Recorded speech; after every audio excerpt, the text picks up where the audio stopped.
Nuk kemi bërë të paktën teori konspiracioni dhe po vërtetojmë që tezat tona kanë qenë të drejtat. E fillojmë me gazën. Fillojmë me çfarë doni juve, s'është problem.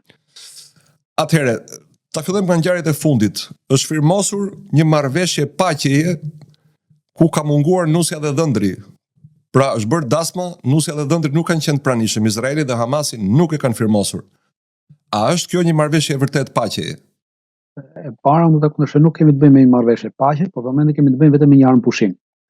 Është një armë pushim në bazën e gjitha armë pushimeve që ka pasur midis palestinezëve dhe Izraelit nga viti 1167 dhe deri këtej, nga viti 1167 deri më sot, me gjithë të që unë nënshkrua tash në sharmën e ikë, është marrëveshja e 12, pra 12 herë ka pasur marrëveshje të njëjta për marrëveshje paqe dhe njëra nga ato ka zgjatur më shumë se të gjitha, ka zgjatur 7 vjet. Pra të gjitha kanë zgjatur nga 7 ditë deri në 7 vjet.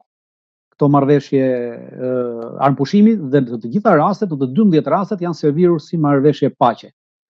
Por juve e quajtët si Dhëndri, Dhëndri dhe Nusja, pra llogaritët një dasëm. Mund të llogarisja në funeral, sepse vetëm në funeral njerëzit mblidhen dhe i vdekur i ndërkohesh në dhe njerëzit mblidhen dhe pastaj diskutojnë edhe nga njerë edhe festojnë nga i gotë raki, pra pinë nga do raki edhe ka raste që ja marrin edhe këngës.